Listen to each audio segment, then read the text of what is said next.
kalau kami hadir di majelis pesantren kayak gini, haflah tasyakur lil ikhtitam di pesantren kayak gini, saya kepingin mengajak hadirin sekalian untuk mengingat-ingat sejarah bahwa santri di Indonesia punya jasa yang amat besar. Sejarah telah mencatat orang yang paling berani menentang Belanda itu santri, bukan yang lain. Yang paling berani menentang penjajah Belanda adalah santri. Ada santri lahir di desa Tegalrejo, kecamatan Tegalrejo, Yogyakarta.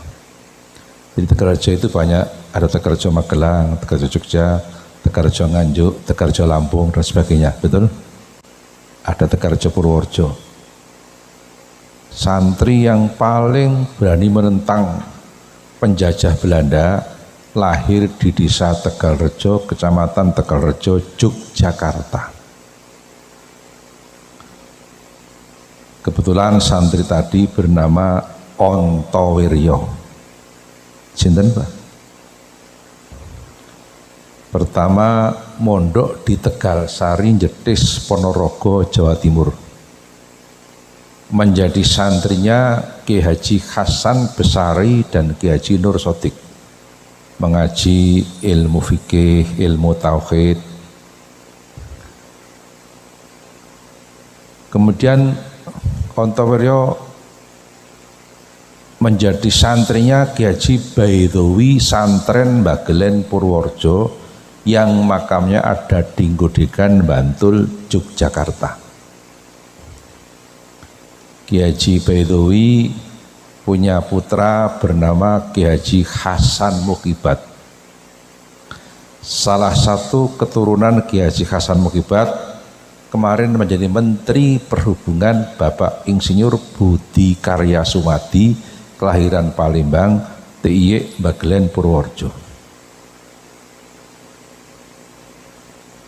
Ontowiryo mengaji ilmu hikmah, ilmu kanuragan, ilmu kekebalan tubuh kepada Ki Haji Nur Muhammad Ngadiwongso Salaman Magelang.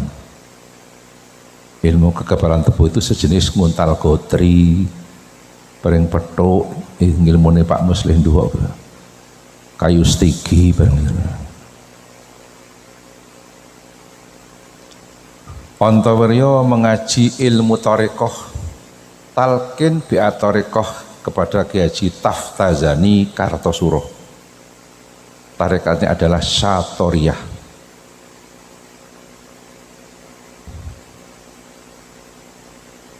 Di Ontowiryo ngaji ilmu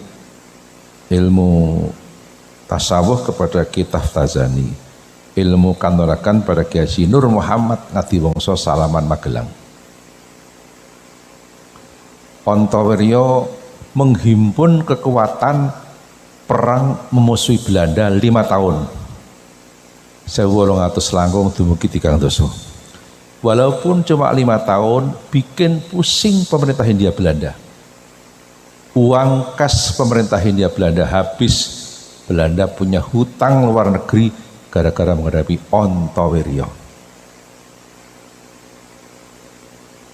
Ontowiryo wafat dan dimakamkan di Makassar, ujung pandang dekat Pantai Losari. Sudah pernah ke Pantai Losari, Pak? Saya sudah. Ikan kerapu di Pantai Losari paling enak se-Indonesia. Kata anak-anak musisi, konon Pantai Losari itu pantai bertemunya Daeng Lala dan Elvi Sukaisih. Ketemu di situ untuk memadu janji. Tapi akhirnya Daeng Lala ingkar janji, pindah ke tanah Jawa. Elvi Sukaisih menangis meraung-raung kesakitan karena ditinggal oleh Daeng Lala. Itu kan cuma lagu, judulnya Sumpah Benang Mas. Ontowiryo oleh pemerintah namanya dijadikan nama kampus negeri di Kota Semarang, di Tembalang dan Peleburan. Bahkan oleh pemerintah Ontowiryo namanya dijadikan nama Kodam Jawa Tengah dan Yogyakarta. Ontowiryo patungin numpak jaran nganggo jubah serbanan ana kerise dipasang teng alun-alun Kota Magelang. Sak ngisor patung ana tulisane Turangga tinitihan sesekaring bawana. Kuda sebagai kendaraan menjadi bunga dunia. Ontowiryo punya nama Kiai Abdul Hamid. Ontowiryo terkenal dengan nama Pangeran Diponegoro. Niku santri. Belum ada 6 bulan, Profesor Martin dari Belanda ceramah di kampus Gajah Mada. Beliau mengatakan, dulu Belanda itu paling takut dengan santri. Ini Profesor Martin yang bilang. Siapa beliau?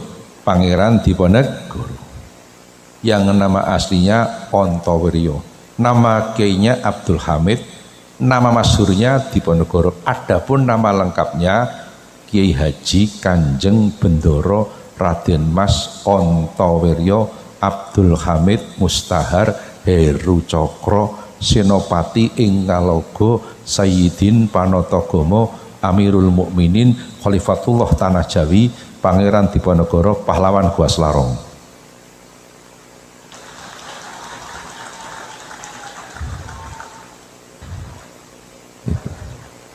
Terima kasih anak-anak. Karena anak didik, tidak ada bapak didik itu istilah pendidikan. Walaupun bapak berusia 60 tahun, guru berhak menyebut anak didik. Betul? Itu istilah pendidikan. Mbok menawi wonten ing badhe ngrekam kula wangsuli asma Diponegoro. Diponegoro kan orang soleh. Keturunan Diponegoro banyak menjadi ulama besar. Di antaranya Simbah Kiai Haji Abdul Malik Kedung Paruk Sokaraja Banyumas. Di antaranya Simbah Kiai Haji Badrus Soleh Arif Purwasari Kediri. Di antaranya Simbah Kiai Haji Zikron Abdullah Pedurungan Semarang, dan masih banyak lagi. Diponegoro. Ada yang mau merekam enggak? Saya ulangi nama Diponegoro. Diponegoro orang soleh itu disebut namanya Allah turunkan rahmat. Maka Nabi mengatakan, idza dzukira sholih nazilatir rahmah. Ketika ada orang soleh disebut namanya Allah turunkan rahmat. Ada yang mau ngerekam enggak ini? Wonten mboten? HP siap. Siap 86. Kula wangsuli asma Diponegoro komplit. Gus Khalid ngerekam? Nuwun sewu. Kiai Haji Kanjeng Bendoro Raden Mas Ontowiryo Abdul Hamid Mustahar Heru Cokro Senopati ing Ngalogo Sayyidin Panatagomo Amirul Mukminin Khalifatullah Tanah Jawi Pangeran Diponegoro Pahlawan Gua Selarong. Apal? Paling apale mung Gua Selarong tok. Jangan diganti Selarang. Kalau Selarang itu Banyumas, kalau Selarong itu Bantul. Maka kalau Bapak berkesempatan berkunjung ke Kota Magelang, melihat kamar Pangeran Diponegoro di kantor Eks-Karsidenan Kedus BPKRI pertama. Diponegoro punya 3 peninggalan. Pertama, Al-Quran. Yang kedua, tasbih. Yang ketiga, Fathul Qorib, kitab madhab syafi'i, kitab pesantren. Jadi yang paling berani menentang Belanda ki sing ngaji Fathul Qorib.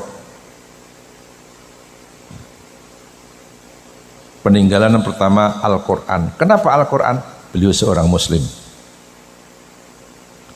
Peninggalan yang kedua tasbih. Kenapa tasbih?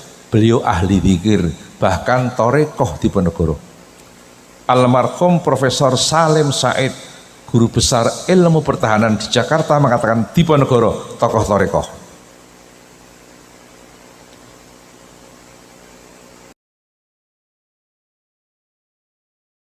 Torekoh se-Indonesia di Pondok Pesantren Tegalrejo ini.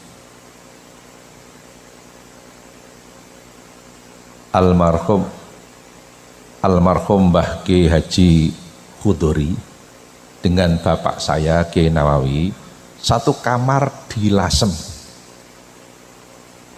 satu kamar, sama Kiai dari Buntet Kiai Cirebon Yahawi Mbah Khudori Mbah Nawawi satu kamar di Lasem. Sejarah ini. Kongres itu hampir batal. Bapak kulo kalian Mbah Khudori konco nang Lasem ora basan-basanan. Mbah Khudori takon kali bapak kulo Kiai Nawawi, piye Torekoh sida kongres apa ora? Mbah Khudori. Bapak kulo jawab, kayane ra sida. Mbah Khudori, aja kaya ngono, wali-wali arek rembukan ora sida mirang-mirangke. Bapak kulo, tapi biayane urung ketok gambarane. Kehebatan Mbah Khudori nanti kok, wis engko aku sing golek dana. Akhirnya berkumpullah dana berbentuk inatura. Sing apik-apike Mbah Khudori walaupun sing gerak nggih jamaah Torekoh Magelang, Temanggung, Purworejo, Salatiga. Tapi sing gerak sing apik-apike Mbah Khudori. Itu sejarah ini. Terkumpullah dana berbentuk inatura, kelapa, beras, CS. Ini sejarah.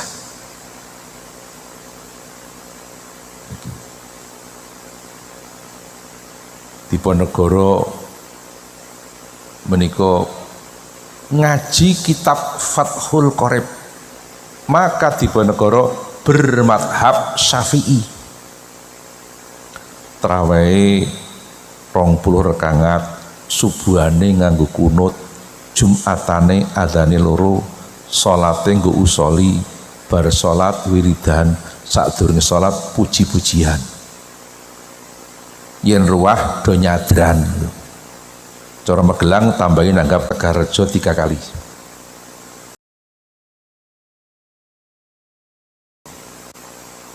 Mbah Khudori dulu pernah ngendika gini,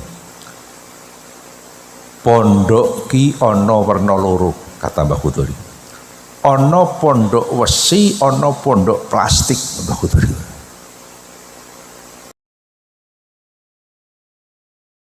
Ini pondok pesantren. Di dalamnya Fathul Qorib, Fathul Wahab, Amriti, Aqidatul Awam, Fathul Wahab dan seterusnya. Itu pondok wesi, pondok asli. Yen pondok plastik, kata Mbah Khudori, hati-hati. Apalagi cari yang gak tahfidz gitu. Banyak sekarang, hati-hati. Kalau bapak mau kirim anak ke tahfidz, tanya dulu sanad yang masyhur di Asia Tenggara. Ini lewat Simbah Kiai Haji Krapyak, siapa? Mbah Kiai Munawir Krapyak. Satu-satunya muridnya Mbah Munawir Krapyak yang sab'ahnya sempurna adalah Mbah Kiai Haji Arwani Kudus. Ini sejarah. Makanya kalau mau kirim anak ke pesantren tahfidz ditanya sanadnya dari mana. As-sanad minaddin. Simbah Kiai Haji Hashim Asy'ari Tebuireng Jombang kan wonten konon asasi NU mengatakan i'lam anna hadzal ilma dinun falyanzur ahadukum amman ya'khudhu dinahu. Ketahuilah bahwa ilmu agama adalah agama. Ilam anna hadzal dina ila an hadzal ilma dinun. Ketahuilah bahwa ilmu agama adalah agama. Kata itu hadis itu, ilam anna hadzal ilma dinun. Ketahuilah bahwa ilmu agama adalah agama. Maka ketika kalian mengambil ilmu agama harus jelas dari siapa kalian ambilnya. Jangan asal ambil, betul? Jangan asal ambil. Kayak panjenengan putranya di Tegalrejo, Mbah Khudori itu sanadnya jelas. Tebuireng juga bendo Mbah Khozin. Terus riyin bapak kula kali Mbah Khudori teng Lasem, Mbah Khudori pindah nang bendo, bapak kula pindah Lirboyo. Sejarah niku. Niku. Maka pesantren itu penting sekali. Pak kula matur, bahkan dulu ada Belanda rusak bangsa Indonesia. Douwes Dekker, Dokter Douwes Dekker dikirim ke Indonesia dari Belanda untuk merusak bangsa Indonesia. Setelah sampai di Indonesia, Dokter Douwes Dekker kenal kiai, kenal santri, pikirannya berubah. Yang semula gabung dengan pergerakan bangsa Indonesia, bahkan kadang-kadang semangat keindonesiaannya melebihi bangsa kita sendiri. Siapa? Dokter Douwes Dekker yang punya nama lain Multatuli dan Setiabudi. Bahkan setelah kenal kiai, kenal santri, beliau punya pendapat. Pendapatnya begini, kalau tidak ada kiai dan pondok pesantren, maka patriotisme bangsa Indonesia sudah hancur berantakan. Saya kemarin ceramah kayak gini di Lamongan, Babat ke Selatan, saya bilang gini langsung kompak tepuk tangan di sana. Kata Dokter Douwes Dekker, kalau tidak ada kiai dan pondok pesantren, maka patriotisme bangsa Indonesia sudah hancur berantakan. Pertama, galla lisanuhu, lesannya sulit untuk bicara. Kata orang Jawa, blangkemen. Blangkemen apa blangentak? Ayo, ngentak ayo. Blangkemen. Orang meremehkan guru, sulit untuk bicara, galla lisanuhu. Yang kedua, nasya ma hafidho, lupa apa yang ia sudah hafalkan. Ini. Yang ketiga, waftaqara fi akhirih, akhir hidupnya jadi orang yang hina dina, naudzubillahi min dzalik. Maka kepada para santri baik yang sudah alumni atau yang masih di pesantren, tolong ingat tiga ini supaya kita bisa menghindari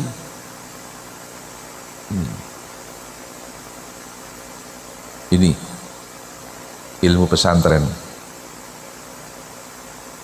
Maka kita kepingin dapat barokahnya dari para guru-guru kita. Syekh Muhammad Nawawi bin Umar At-Tanaran Banten mengatakan, al barokatu ma'a akabirikum, berkah itu adanya dengan para akabir. Siapa akabir? Al akabir hum al ulama, kata Syekh Nawawi Banten. Akabir adalah para ulama. Maka kalau kepingin barokah, kita harus merapat dengan para ulama, termasuk merapat dengan Jam'iyah Nahdlatul Ulama. Jadi yang kita ikuti ini ormas keagamaan, kesepakatan para ulama. Apa itu Nahdlatul Ulama? Maka hadis, jadi hadis itu lengkapnya umat. Nabi mengatakan kesepakatan ulamanya umatku nggak mungkin menyesatkan. Logikanya kalau kesepakatan umat Islam masih mungkin menyesatkan, apalagi pendapat pribadi. Maka yang kita ikuti adalah kesepakatan ulamanya umat Islam, bukan kesepakatan umat Islam. Hari ini banyak ormas keagamaan yang mendirikan bukan kesepakatan para ulama. Tolong hati-hati, jangan ikuti. Banyak sekarang ini. Makanya jangan sampai berpisah dengan Nahdlatul Ulama. Apalagi jenengan Santi Tegarjo Mbah Kudori itu sanatnya Bukhari dari Mbah Hashim Asy'ari Tebuireng Jombang. Jelas ini.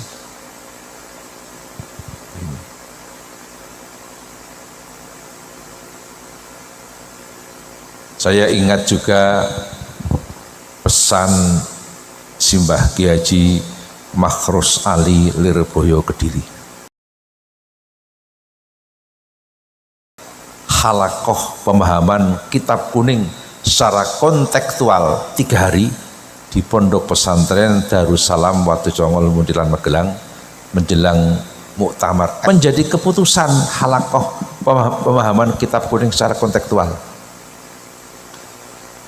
Pendapat Mbah Makhrus mengatakan begini, saya masih ingat, la buddha li talibil ilmi min ayyakuna lahu syekhun fattah wa kutubun sihah wa aklun rojah. Kata Mbah Makhrus, wajib bagi seorang penuntut ilmu akan 3 hal. Pertama, syekhun fattah, guru yang membukakan hatinya murid, guru yang bertanggung jawab. Para ulama di pesantren ini enggak sekedar mengajar, enggak pernah berhenti mendoakan santri. Tiap malam enggak pernah berhenti mendoakan santri. Syekhun fattah. Yang kedua, wa kutubun sihah, punya kitab-kitab yang sehat. Contoh kitab sehat, kitab Jurumiyah, gramatika itu Arab. Syekh Ahmad Sonhaji selesai mengarang kitab Jurumiyah, kitab itu dibawa ke tepi pantai, dibuang ke laut, kitabnya dibuang teng segoro. Sambil membuang kitab mengatakan, kalau memang kitab ini akan bermanfaat, walaupun aku buang ke laut, kan nanti kembali ke kamarku sendiri. Syekh Sonhaji pulang ke rumah, kitab yang beliau buang di tengah laut itu sudah ada di atas meja di kamar. Kitab diguang balik di, sementara kitab kula jenengan rasa nunggu diguang do ilang karepe dhewe-dhewe. Wong senengane ki TikTok karo Sherlock. Betul? Apa ada kampus yang kayak gitu? Enggak ada. Hanya ada di pesantren. Itu kitab Jurumiyah. Begitu juga kitab Aqidatul Awam. Syekh Ahmad Marzuki itu enggak ngarang sendiri. Beliau tidur bermimpi ketemu Rasulullah, ketemu Nabi. Terus Nabi baca Alhamdulillahil qatimil awwali, ayo al akhiril bagi bila, terus sampai wasuhuhul kholili wal kalimi fiha kala mulhakamil alim. Terus bangun, loh, ketemu Kanjeng Nabi, tidur lagi, mimpi lagi ketemu Nabi yang kedua kalinya. Nabi berpesan, apa yang aku baca tadi tolong tirukan, kembangkan di tengah-tengah masyarakat. Maka pesantren-pesantren besi seluruh Indonesia nggak berani meninggalkan kitab Aqidatul Awam. Ini kutubun sihah. Yang ketiga, wa akrun rojah, ketinggian akal. Jadi santri akalnya harus tinggi, punya dedikasi, punya inovasi, punya gagasan. Gimana caranya? Yang belum hafal biar hafal, yang belum paham biar paham. Tidak usah malu-malu, tanya sama teman. Saya ingat dulu ketika saya mondok di Lirboyo, saya akan ngeroisi, saya nggak paham. Kulo gugah Pak Yai Ashari Payaman, kakak kelas saya di Lirboyo. Pak Ashari tesik tilem kulo gugah, Mas Ashari, tolong niki diterangke. Nerangke ini. Saya tidak malu-malu. Ini. Wa aklon rajah. Akal, ketinggian akal. Itu maka santri saya minta terus terang saja kudu duwe gagasan, inovasi. Tapi kebaikan lama dan bijak. Makanya jangan pernah lepas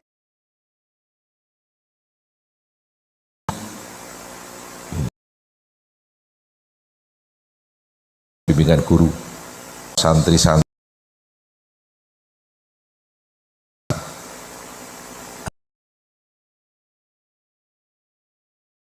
ini.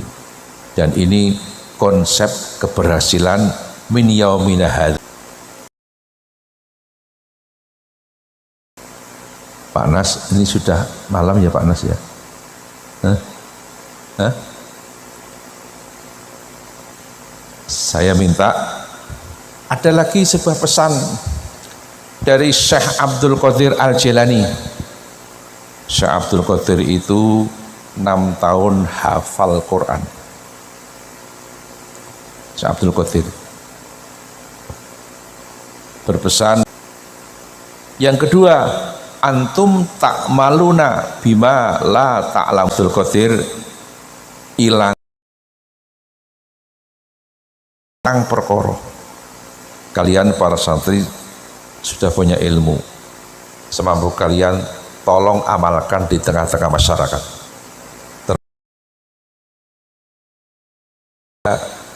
Alma mater langi agama siji ngilmu tanpa ngamal. Ngilmu tanpa ngamal cara santri jenengane ngomel. Betul?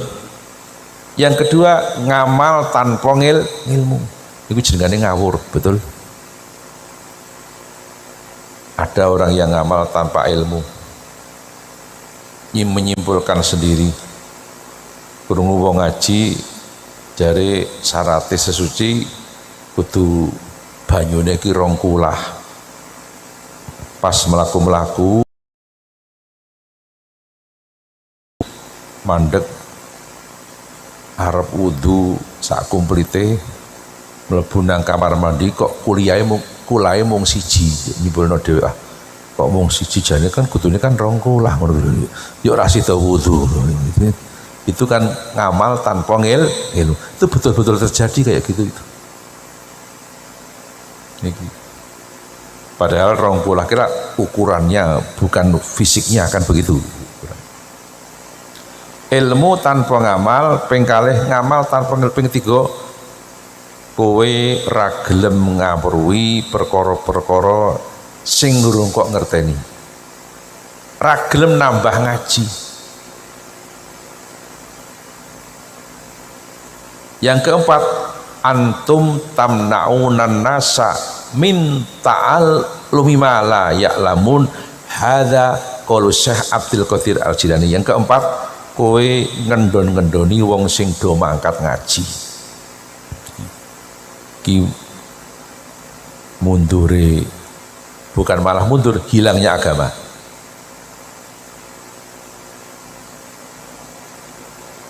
Nek jenengan teng omah sudah mulai mapan, ya ada yang ngaji dan sebagainya, sudah mapan dipercaya di tengah-tengah masyarakat. Itu juga diuji 4 hal oleh Allah. Asy-Syaikh Ali Abdul Hasan Asy-Syadzili mengatakan la yakmulu alimun fi maqamil ilmi hatta yubtala bi arba'in.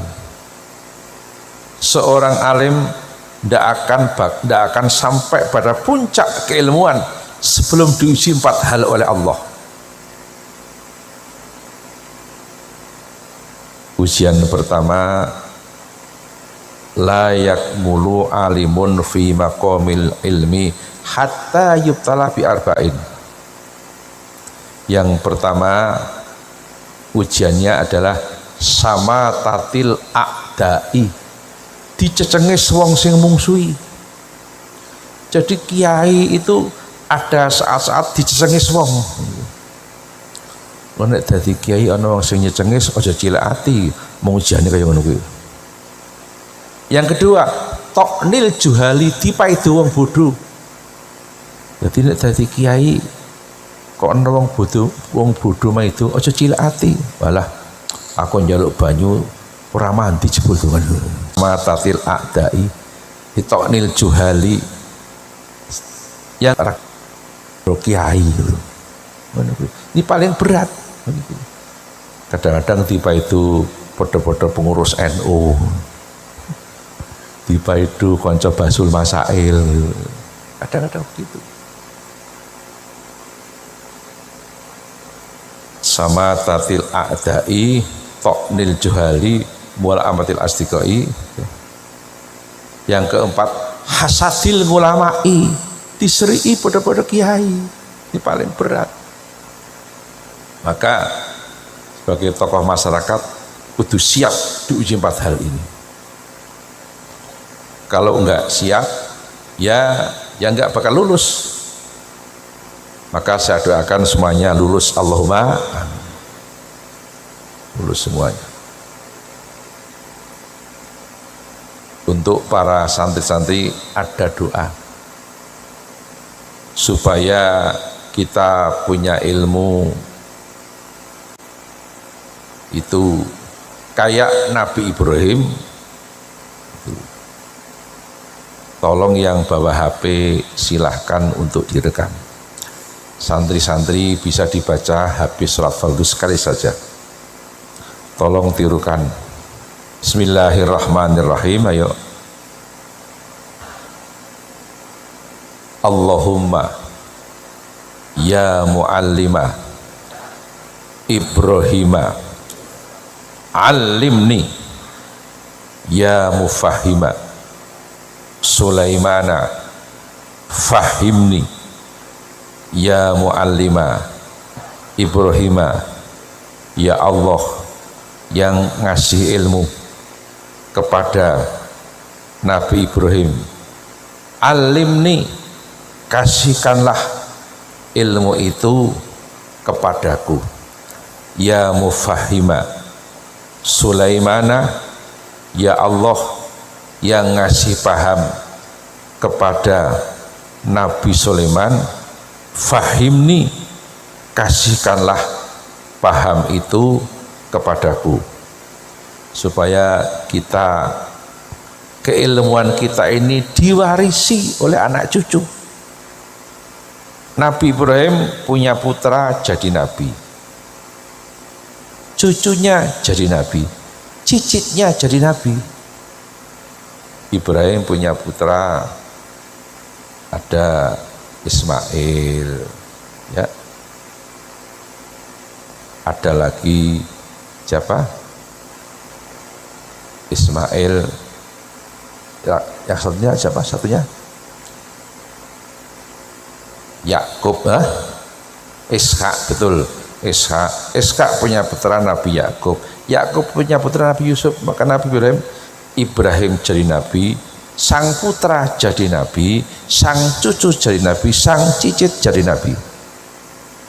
Bahkan saya pernah dengar syair, Ibrahim jadi nabi, sang putra jadi nabi, sang cucu jadi nabi, sang cicit jadi nabi. Ayo, Ibrahim jadi nabi, sang putra jadi nabi, sang cucu jadi nabi, sang cicit jadi nabi, sang cucu jadi nabi, sang cicit jadi. Nabi Ibrahim punya putra tadi Nabi Ismail dan Nabi Ishak. Ishak punya putra Yakub jadi nabi, Yakub punya putra Yusuf jadi nabi. Mungkin jenengan dadi santri, putrane ya santri, betul? Amin. Putune ya santri, buyute ya santri terus. Yang kedua, punya pemahaman kayak Nabi Sulaiman. Nabi Sulaiman itu oleh Allah dikasih pemahaman, enggak cuma paham dengan bahasanya manusia, maaf, dengan bahasanya hewan Nabi Sulaiman ngerti. Kok ada kambing masih berembuk, Nabi Sulaiman ngerti bahasanya kambing, bahkan ngerti bahasanya semut Nabi Sulaiman itu. Ini penting sekali.